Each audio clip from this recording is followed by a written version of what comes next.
help understand what our government is up to and what's going on in America. I'll share with you the facts and data, all from our government, who make up the line. And this episode addresses the fact of immigration. But first, a quick disclaimer. As I talk, I do a lot of rounding of numbers, but the data you see on screen will be more exact. So now, let's roll. Please note, there's such a swirl of activity on this issue. Things might have changed since I recorded this in mid-June. I can't predict the future, but I'll be reading about it when it happens. Most of us have an immigrant story.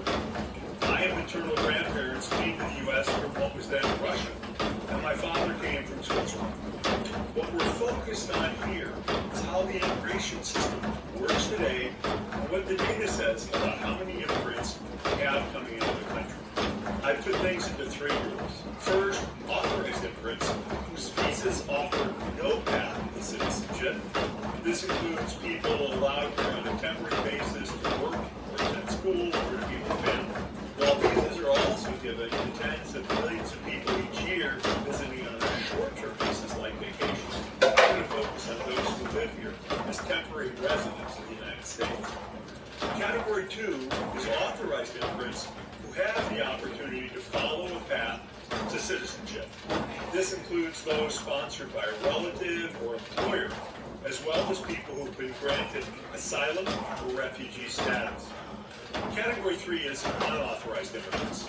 This is a government term that is a bit misleading because, as we've researched it, I've learned that it included those who are here in violation of our laws, but also those who are here seeking asylum, according to laws as they have existed since 1980, as well as migrants who are pre-approved to come to the United States due to humanitarian crises like what's happening in Haiti or Ukraine.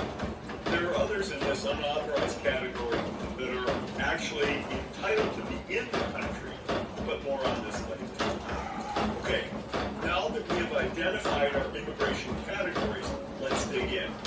Group 1. In 2022, the federal government awarded just over 2 million non-immigrant visas that do not have a path to citizenship, but do allow people to live temporarily in the United States. These visas include everything from temporary agricultural workers to the H-1B visas we would have used at Microsoft, reserved for those who must have at least a bachelor's degree. Foreign students took up another 700,000 visas. People coming here to join family is another 330,000. In Group 2, those living here on an authorized basis with the option of a path to citizenship are the recipients of about 500,000 immigrant visas, granted mostly to those with a relative who is a citizen who lives here. Some of these visas also go to immigrants who are coming here for work, who are adopted, or who are among the 50,000 people who win a spot from the annual global lottery held to diversify America's immigrant pool. Once these visa recipients arrive in the United States, they are transferred to green card status. In 2022, there was also an additional 500,000 immigrants who received green cards who were already in the United States. That's a so-called adjustment status. A green card is kind of like Willy Wonka's golden ticket if you're an immigrant. It allows you to stay in the U.S. for up to 10 years before you need to renew it, and it does provide a path to citizenship. Refugees are approved to come here while abroad, and about 26,000 of them came to the United States in 2022. Another 37,000 people who were already in the United States were granted asylum. Both refugees and asylees applied for a green card. In 2022, about 1 million people became United States citizens. Let's do a fact check on authorized immigration based on the 2022 data. 2 million people came without a path to citizenship, and 500,000 people arrived with a path. Add in people who were granted asylum, and you get to 2.6 million new authorized residents. Group 3, unauthorized Some examples: people who snuck into the country undetected, or snuck into the country but then later asked for asylum. People who came to customs officials at the border and asked for asylum. People who have come here from somewhere in turmoil, like Ukraine, and people who have overstayed their temporary visas. The Department of Homeland Security estimates that the total unauthorized population living in the United States in 2022, the most recent number, is around 11 million people. In 2010, that estimate was actually higher, 11.6 million people. When our Customs and Border Protection officials intercept someone coming through an official port of entry, or when they apprehend someone who snuck in between lawful points of entry, they call that a border encounter. There were 3.2 million total border encounters in 2023. Of those, 2.5 million, or 77%, were at the southwest border. Another 392,000 people came through airports, 189,000 people through the northern border of Canada, and 144,000 people came to our coastal border. Right now, we're going to focus on the big number, the 2.5 million people coming through the southwest border. What actually happens to all these people? The first type of border encounter is called inadmissible. And these can happen only at official ports of entry into the United States. These encounters occurred 430,000 times at the southwest border in 2023. The second type of encounter occurs between ports of entry and is called an apprehension. And there were 2 million of them at the southwest border in 2023. Now, a very important fact to note: if a person deemed inadmissible at a border crossing or apprehended between ports of entry asks for asylum, immigration law requires we give them a hearing. That's because of the 1967 United Nations Protocol relating to the status of refugees, and later the Refugee Act of 1980. So of the 2.5 million encounters at the southwest border in 2023, let's break them down. 1.3 million are permitted to enter the United States and are lawfully released pending an appearance at immigration court, or they admitted into the country for humanitarian reasons. Those people will remain in the country potentially years as they wait for their hearing. 765,000 of the individuals encountered at the southwest border were repatriated or expelled in 2023. This includes expulsions under Title 42.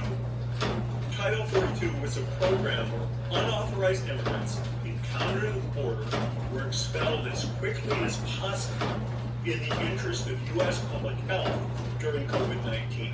There were 200,000 expulsions in 2020, 1.1 million in 2021, 1.1 million in 2022, and 600,000 expulsions in the first half of 2023 before the official end of the public health emergency and Title 42. 311,000 migrants were transferred to the supervision of the Immigration and Customs Enforcement, or ICE as it's known, for further processing. These people might have been detained or released. ICE on average has 34,000 people in detention on any given day. 118,000 migrants were unaccompanied minors who were transferred to the Department of Health and Human Services for care and custody determination. That sums up the 2.5 million encounters with unauthorized immigrants that crossed the southwest border in 2023. But it doesn't end there. The Department of Homeland Security estimates that about 600,000 people in 2023 entered to the southwest border without being intercepted by Border Patrol officers. Let's step back for a fact check on unauthorized immigration.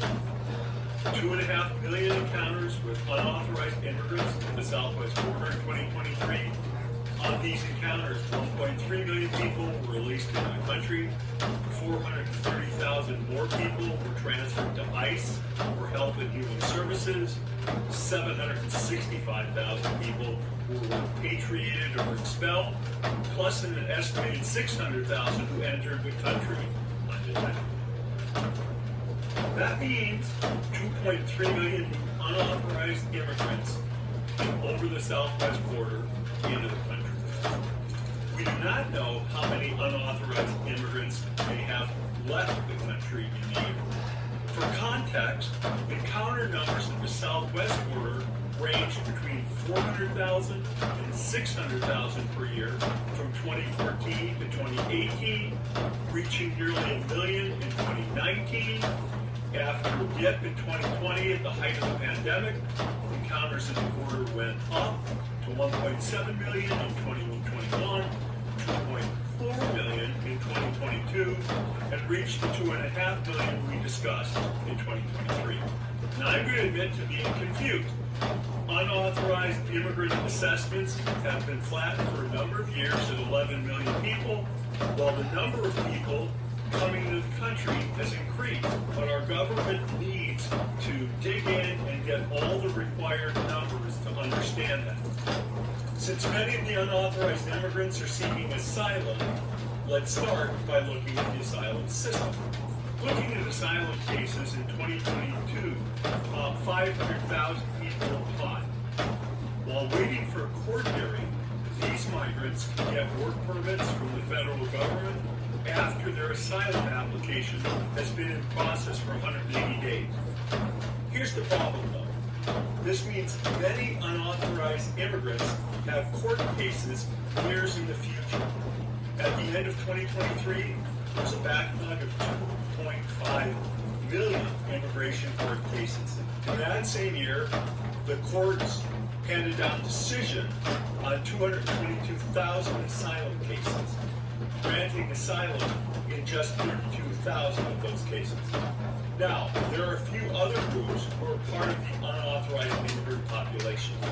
To start, we hear a lot in the news about Deferred Action for Childhood Arrivals, which is known as DACA, under which 545,000 people are living here in the United States. Another big category is what's called Temporary Protected Status, or TPS. Unauthorized immigrants living here may seek relief from deportation if the State Department deems their country unsafe to return to. As of March 2024, 864,000 immigrants were in the United States under TPS. There are also people overstaying their visas. DHS, Homeland Security, estimated 850,000 people to have overstayed their visas in 2022. However, there's no data on how long these people actually remain in the U.S. Finally, let's look at authorized and unauthorized immigration in the context of total U.S. population. Today, America has 335 million people, about 46 million of whom were born outside the United States. This is the third year in a row where immigration has been the main driver of population growth, which was 1.6 million people in total. Out of that, 1.1 million came from immigration, while only 500,000 came from more people being born than dying, a consequence of our declining birth rate. 19% of our workforce, almost 1 in 5 workers, is foreign born. I've learned a lot. I hope you have too. People want to come to America. It's been that way for hundreds of years. Now it's for you to decide. Is our system working? What level of immigration do we want to have? How should things be changed? The more we know, the better voters we can be. Just the facts. You decide what you believe.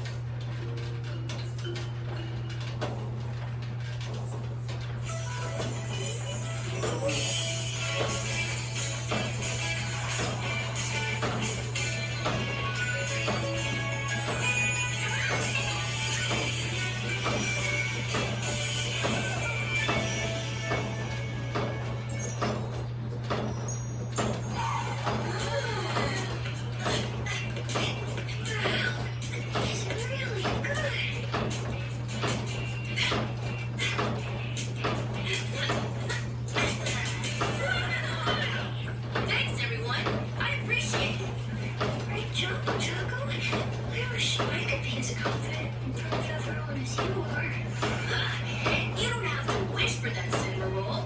I can help you gain the confidence you want through sports. Really? Sure. Let's start with soccer. Nice try. Oh, let's start with something else. Rollerball.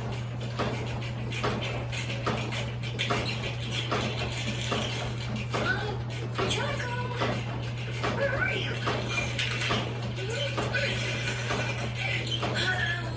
Maybe basketball. There's the ball. Yes, yes, yes, yes. Oh, oh no, oh no. Will help. Okay. Are you About 10 sure I minutes. can do sports?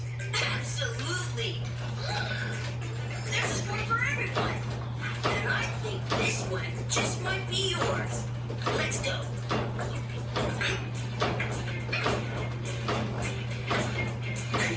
This is fun. Hey, Cinnamon Roll, can I play? Bring it on.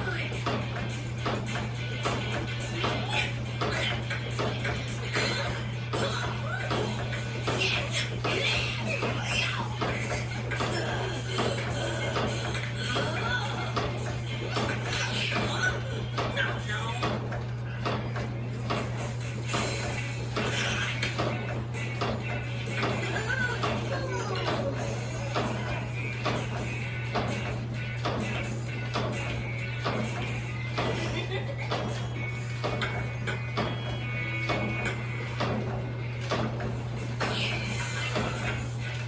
Hey, Cinnamon Roll.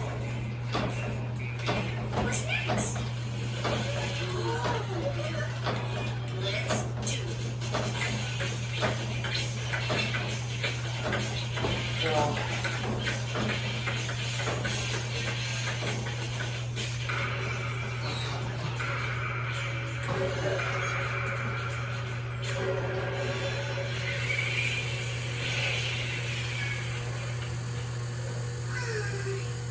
But Choco wins! Sorry, Cinnamon Roll. It's worth a win. I had a great time with a great friend. Three cheers for Cinnamon Roll! The champion!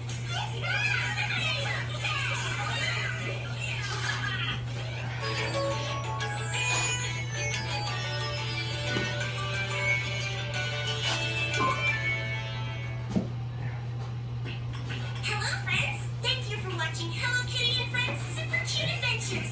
Subscribe to the channel and make sure you turn on notifications so you don't miss out on the next super cute adventure. See you soon!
Welcome back to On Base Live in your Bleacher Report app. I am your host, Mookie Betts, and today we got the big dumper, Cal Raleigh. How you doing, brother? Good, are you? I'm good, my man. Thanks for coming on the show. Before we talk about the big dumper, because I do want to know about that. You're the first catcher we've had on base, and so later on I'm going to really pick your brain about that because I said shortstop was the hardest position after catcher, and so we have a first-hand take or viewpoint. We'll talk about it later, but first thing was we play a game called on base and off base, you know, in and out, in or out, all right? First thing, Tyreek Hill could beat Noah Lyles in a 100-meter race. I'm in on that. You're in. Why are you in on that? Honestly, I don't know. I know there's been some beef lately, and you know, I don't keep up with it too much, but I like the confidence. I watched that guy run on the football field. It's pretty amazing. But I mean, you know, he's not professional. Okay, yeah, but you know. I don't know. I like to believe there's going to be some kind of. I like to see it, and then like. Do you think it'll happen? I think. Are they gonna do it? I feel like it's gonna happen. It's. I mean, I feel like it has to. Noah Lyles he stayed in the media. You know, he's done a great job staying in the media and whatnot. And now this Tyreek Hill, you know, he loves being in the media and doing challenges. He's a very athletic person, so he loves basketball, football, obviously, and all other sports. But I like to see it. Yeah, I like to at least see it. I mean, I don't, like I said, realistically, I don't know if he beat him, but I think it'd be kind of cool if he did. I would like to see, like, Ellie running that, you know? And I think, who else is fast? Corbin Burns. Corbin Burns, Ellie. I don't know. It's kind of funny because watching those two, obviously. Oh, you mean Corbin Carroll? Oh, did I say Burns? Yeah. Corbin Carroll. Jeez. I meant Corbin Carroll, sorry. Yeah, Corbin Burns probably is not Burns. He's just not at all. No, but watching those two run, it's unbelievable because they're so different in size. You know, height. It's just different how they run, but they're just obviously being catchy. You're like, I gotta get rid of this ball. Yeah, There's not a great chance of probably get this out.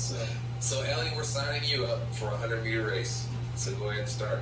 I mean, you already have 70 bags, so you've been practicing all year, and just keep on doing what you're doing. You got a race against Tyreek Hill and Noah Lyles. Make sure you put on for the MLB. All right, so next one. Toasted grasshoppers are the best ballpark snacks. No. Okay, so for those of you who don't know, Seattle sells toasted grasshoppers, as you can see there, and I've tried them, and I'm out. I'm out. I think do you like them? Yeah, I've had them before. They're not as bad as you know would think. Being a grasshopper, they season them up and make them salty. But yeah, not the best ballpark snack.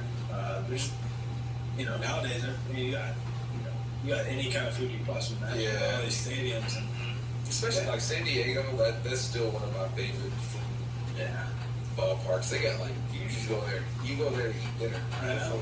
Or It's like they get cuisine everywhere. Yeah, everywhere. You get whatever you want, and it's like our ballpark. They got every type of food. You got Asian, Mexican, burgers, dogs, like whatever you want. And grass. And You know what I'm saying? You probably not going there. Right. Okay, so what about this one? A 6-inning minimum rule for starting pitchers would be good for baseball. For you guys in particular. Yeah, well, our starters they've been great all year. So. They're ridiculous. Yeah. But then I feel like I'm kind of in on that rule because it forces guys to go out and pitch. You gotta learn how to pitch. It's not just go out and throw as hard as you can for 4 innings or 5 innings, get through 5 or whatever. Like you have to go out to make it through 6 innings. You gotta pitch. And, you know, obviously if you don't, then there's repercussions as far as, I don't know what all the rules that are going to go in behind it, but I don't know. I'm kind of in on it. What do you think? Yeah, I mean, I'm all in on anything we do to get these guys to, you know, get deeper into games. I think, you know, with all of this, you know, new age stuff of getting to the line twice and then bouncing and then giving it to 4 or 5 relievers a game. I think people want to see these great pitchers go the distance, and people are missing guys going complete games or getting through lineups, and I feel like it's definitely hurt the game. So anything we can do to get these guys to keep going longer, whatever it may be, if it has to be that new rule they're talking about with losing the DH, I believe. I think it's like the DH goes and then whatever it is. Yeah. I know they mentioned, I think kind of maybe some draft picks or something happens. If I don't know how it's all going to work, but the main thing is, I think it's a good thing. I think so too. I think you want to see, like I said, you want to see these horses go as long as they can, and it's good for the game. And I feel like we've lost a little bit of that. And, sometimes you want to go to the ballpark and you want to see the good old fashioned baseball pitcher going 9 and get a standing O and not getting taken out of the game. For those other reasons. So. Okay, I got the last one.